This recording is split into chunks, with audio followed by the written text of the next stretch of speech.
Come gather round, people, wherever you roam, and admit that the waters around you have grown, and accept it that soon you'll be drenched to the bone. If your time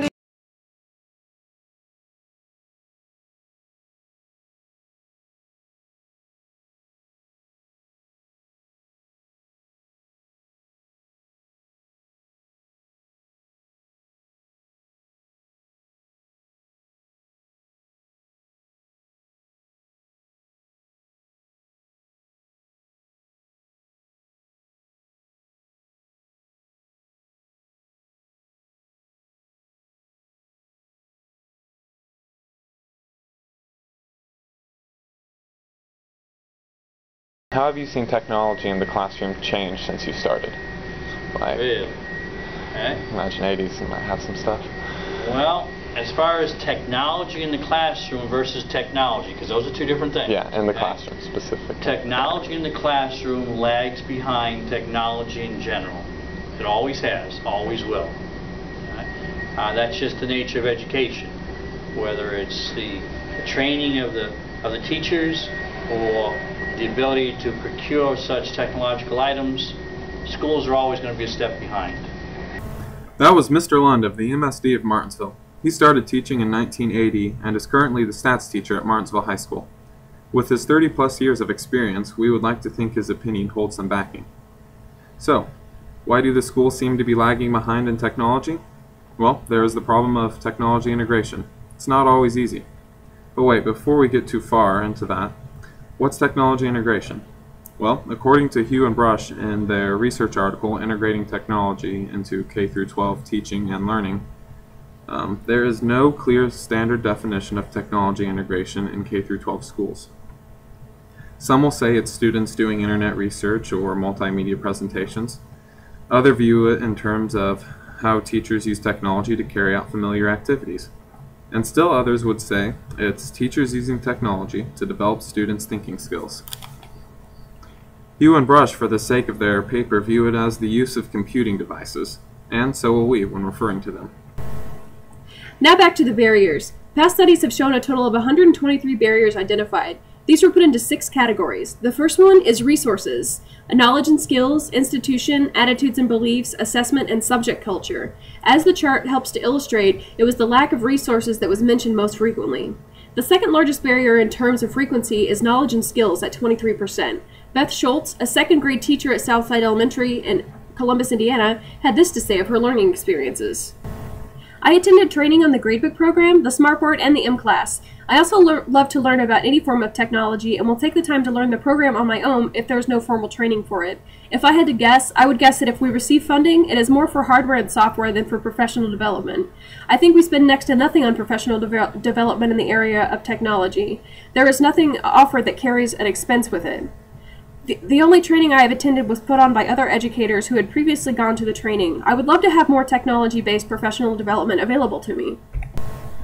There is another barrier that is not talked about very in depth in the Hugh and Brush article, and that is the wow factor. Students today are digital natives, and to keep their attention, teachers need to be able to provide enough stimuli.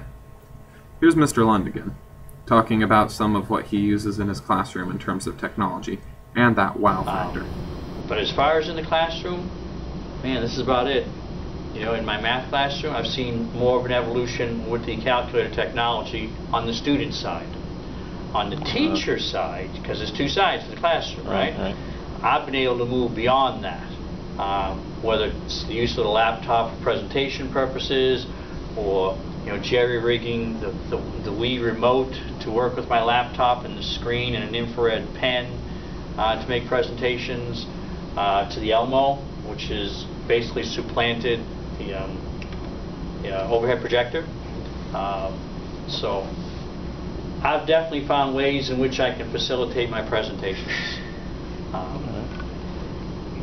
No longer do you do it and get the, oh wow, cool thing for students, because students nowadays have pretty much seen everything. But today's students require, at least in my mind, something more than just chalk talk. And now, here he is using one of his more wow tools. I can put the whole calculator up on the screen, and rather than me saying press this, press that, so forth and so on, I can say, okay, everybody, second quit. Okay? So not only do they see their screen, they see my keystrokes.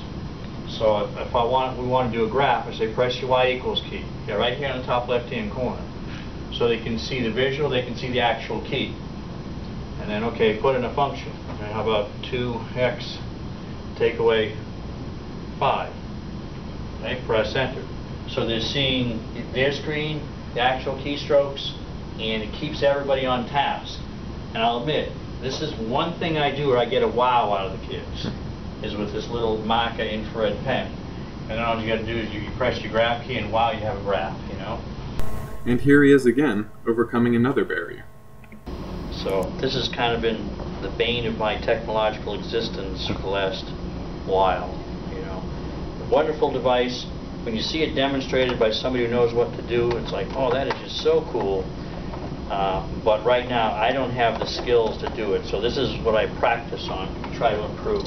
And I think for some of my other teachers, particularly, let's say, a teacher in a classroom where classroom management is an issue, if they would learn how to use something like that, they don't have to be stationary at the board. You know, they can be anywhere in the room giving their lessons, so that, you know, those knuckleheads in the back who are going to try to get away with everything, you know, you're there. You can also hand it to a kid and say, here, you give it a try. You know, try to work this problem out. But since we've been having a bit of issues learning how to use that, I just bought everybody in the department a wireless mouse. You know, you get a wireless mouse that has a 40 to 50 foot range, your rooms aren't that big.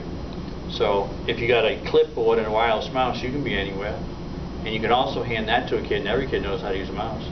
All of a sudden, you're interacting with your students, and your students interacting with the software. And here's what other educators have done.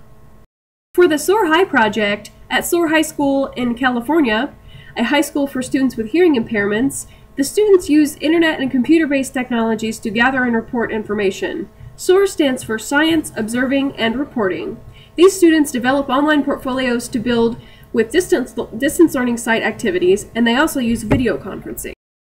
According to distance education in high schools, some other schools also use cable television, as in the Learning Channel, correspondence courses, interactive television, and online courses to facilitate online learning.